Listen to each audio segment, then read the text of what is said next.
C'est enfin qui est le traître d'Egged grâce à ce chapitre 1078 et on va en parler tout de suite. Mais d'abord, vous êtes plus de 50% à regarder mes vidéos et à ne pas être abonné ni quoi que ce soit, donc soyez pas des rats et abonnez-vous. On est cool ici, on parle One Piece, on va bientôt parler de gaming, j'ai plein de projets, mais pour ça, vous devez vous abonner, le partage, le like, ça ferait très plaisir. Maintenant, on revient au chapitre qui était très très bien. On a commencé ce chapitre avec Stussy qui fait un récap à Saint-Tomahawk de ce qui se passe sur l'île de Egghead et Saint-Tomahawk qui dit à des robots, j'imagine que c'est des robots, pour moi c'est toujours des robots, hein, de dégager, hein, voilà, et ce qu'ils font.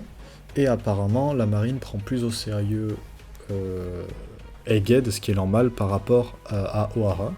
Mais bref, après, niveau combat, on va faire un récap rapide de Franky, Usopp et Stella qui ont toujours perdu. Non, c'est pas Stella, Lilith, pardon, qui sont encore perdus. Mais Franky, il a quand même un pourcentage de son corps qui est resté pas de pierre, quoi. Et je pense que c'est parce qu'il est à moitié mecha, voire plus de... Je sais pas à quel point il est mecha, Franky, j'ai oublié. Mais ça, je pense que c'est dû à ça.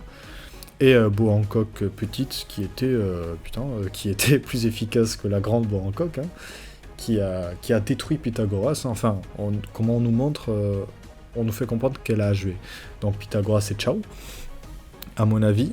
Ensuite, Robin et Chopper et Atlas se dirigent vers un autre labo, du coup vers l'ancien labo si j'ai bien compris. Et enfin l'avant-dernière partie. Non, l'avant-dernière partie, je fais n'importe quoi. Brooke, qui est en mode fantôme, décide d'aller chercher Vegapunk. Nami s'occupe de Edison, le petit robot. Et Sanji, lui, gère le combat contre le Séraphin. D'ailleurs, très intriguant, on va en parler en fin de chapitre. Mais le cas de Sanji est très intriguant, hein, parce qu'il a stoppé le coup sans trop de difficulté du Séraphin. Et le coup qu'il lui avait mis avait l'air de lui avoir fait mal, mais bref, on en parlera à la fin de chapitre, c'est très intéressant. Et ensuite, du côté de Zoro Luffy, on a Zoro et Kaku qui décident de partir chercher le Séraphin de Mihawk qui s'est échappé apparemment. Et Luffy qui continue à bourriner comme un idiot, et Lucci lui dit ça sert à rien frérot. D'ailleurs c'est très drôle où Luffy appelle Kaku Usopp, à cause du long nez, voilà, je trouvais ça marrant. Mais bref, c'est aussi le cas de Luffy, on va en reparler en fin de vidéo. Et enfin, la partie intéressante du chapitre, on apprend, déjà on voit la meuf qui mange beaucoup, bon vous l'aurez sur l'image, j'ai oublié son nom, mais qui a du coup vu le passé, ou du moins la mémoire de je ne sais qui, j'ai oublié, et qui semble voir que c'était la merde, hein, si je me rappelle bien. Et on apprend du coup comment ça s'est déroulé, hein, toute cette histoire avec la marine. On a une voix off qui nous explique que Marie-Joise a appris que Vegapunk les avait trahis et continue les recherches de Ohara, quoi. Et on décide d'envoyer le Cypherpole 5 qui s'est fait stopper. Ensuite, deux autres branches du Cypherpole qui se sont aussi fait stopper pour tuer Vegapunk ou du moins préparer le terrain pour l'arrivée du doyen et de Kizaru. Quand on apprend que les doyens et quelqu'un, on nous dit quelqu'un ou on ne précise pas plus, a décidé, ils ont ensemble décidé de cette démarche, et du coup Kizaru et Saturn se sont mis en route sans savoir qu'il y aurait Luffy. C'est ensuite que Luffy est arrivé, donc ça veut dire que Kizaru et Saturn étaient censés venir sans savoir que Luffy allait venir, ce qui est intéressant. Et ça aussi on va en reparler un peu plus tard, mais d'abord on revient sur la révélation. Qui était le traître de Egghead? Qui des Vegapunk ou d'un personnage inconnu était le traître? Eh bien il s'avère que je m'étais trompé. Dans le chapitre précédent j'avais dit que c'était sûrement quelqu'un qu'on connaissait pas, vu que Vegapunk disait « Oh mais t'es qui ?» Et on apprend que en fait le traître de Egghead était nul autre qu'un Séraphin. Petit aparté pour dire que je me suis trompé à chaque fois que je dis Séraphin quand on parle de Vegapunk. En fait, c'est pour dire les Vegapunk, voilà, je me suis trompé. Donc, et entendez Vegapunk au lieu d'entendre Séraphin, s'il vous plaît, merci. Et c'était le Séraphin qui bouffe beaucoup, j'ai oublié le nom de ce Séraphin. Mais vous l'aurez à l'image, hein, voilà. Attendez, je vais vite fait aller checker au pire. Hein, je sais même pas s'il dit son nom en fait dans le chapitre. Mais j'ai le chapitre sous les yeux, j'avoue que je sais même pas pourquoi je fais pas l'effort d'aller chercher. Non, ils disent pas son nom, donc j'ai oublié. Mais ce le Vegapunk qui bouffe, il me semble, dit que il y a trop de Vegapunk dans ce monde, c'est perturbant, et qu'elle va devenir un dragon céleste. Donc on va parler de 3 choses maintenant par rapport à ce chapitre.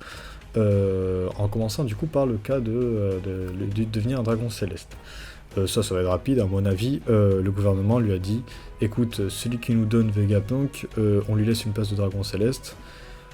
Et je pense que c'est une arnaque. Je pense juste que le gouvernement va s'en battre de la race, voire même la buter elle aussi. Donc ça, hop, de côté, on en a parlé, c'est bon.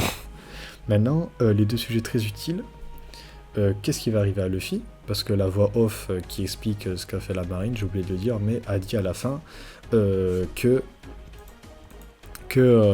on ne savait pas encore, mais l'issue de l'incident du lendemain causera au monde entier un choc inouï.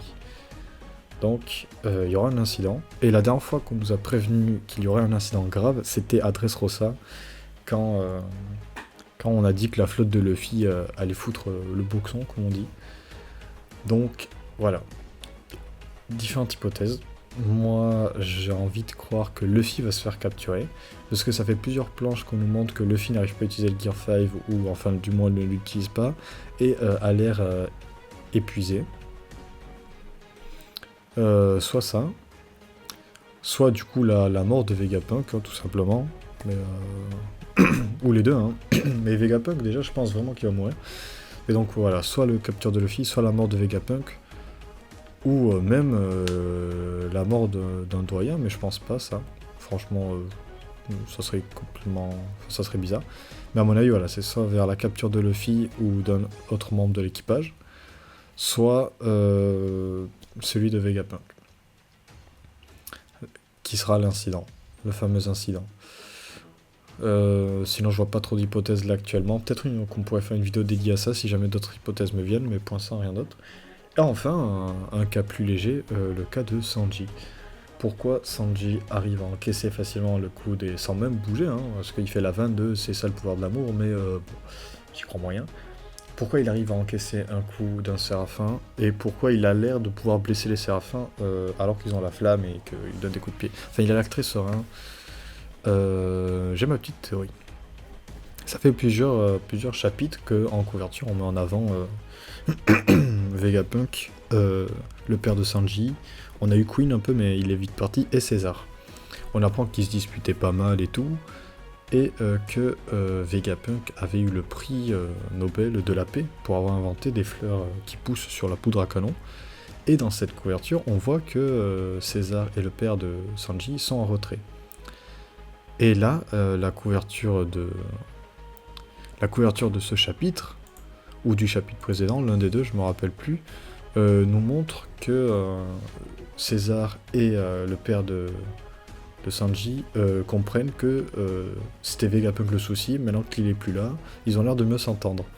Et dans la couverture du chapitre de 1078, ça nous dit la formation du Néomad. Donc on voit que le père de Sanji et César ont formé ensemble un groupe de scientifiques, j'imagine. Je sais plus ce que c'était, les MADS, je pourrais aller checker très vite fait, de manière pas très professionnelle. Mais du coup, en sachant que... voilà, les MADS, c'était Laboratoire pour la paix, donc c'était le groupe de scientifiques composé du père de Sanji, Stussy, Vegapunk, Queen et César. Maintenant, les nouveaux MADS, les Néo-MADS, ça a l'air d'être César et le père de Sanji. Donc, est-ce que c'est toujours le laboratoire pour la paix, oui ou non? Je pense pas, vu que le père de Sanji avait l'air d'être déter pour faire la bagarre, quoi.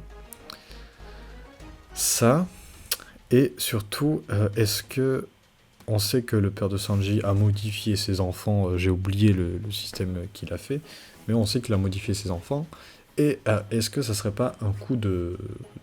scénaristique de montrer une technologie des maths, donc du père de Sanji, qui serait supérieure aux technologies de Vegapunk, ou alors même, on peut aller encore plus loin, est-ce que le père de Sanji n'était pas au courant de la mise en place de Séraphin, voire autre, et n'aurait pas créé Sanji et ses frères de manière à ce que ça contre les Séraphins, ce qui expliquerait pourquoi il est plus fort, enfin pourquoi il a l'air de gérer les Séraphins.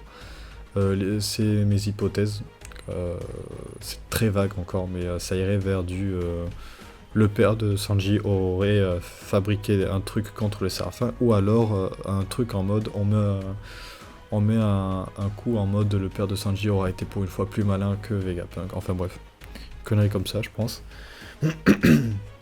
Soit ça, soit juste un retour de Sanji. Hein. Et donc, pour faire un retour de Sanji, ce qui pourrait être pas mal, si on revient à la capture de Luffy, c'est que Zoro aussi se fasse capturer. Et là, on aurait un Luffy et Zoro capturés, un équipage affaibli, mais Sanji qui reprend la relève avec Jinbei. Parce que maintenant, on a aussi Jinbei dans l'équipage qui est censé être très fort. Et Sanji était très fort à l'époque, maintenant il est un peu sous-estimé, je trouve, mais voilà. Bref, beaucoup d'hypothèses, je pourrais limite faire une vidéo entière juste sur cette partie-là, ça fait déjà 10 minutes. Voilà, n'hésitez pas à vous follow, abonner, liker, tout ce genre de choses. J'ai hâte de voir la suite de cette chaîne, hein, j'ai beaucoup de projets. Je vous dis à la semaine prochaine pour le prochain chapitre. Bonne soirée ou bon après-midi.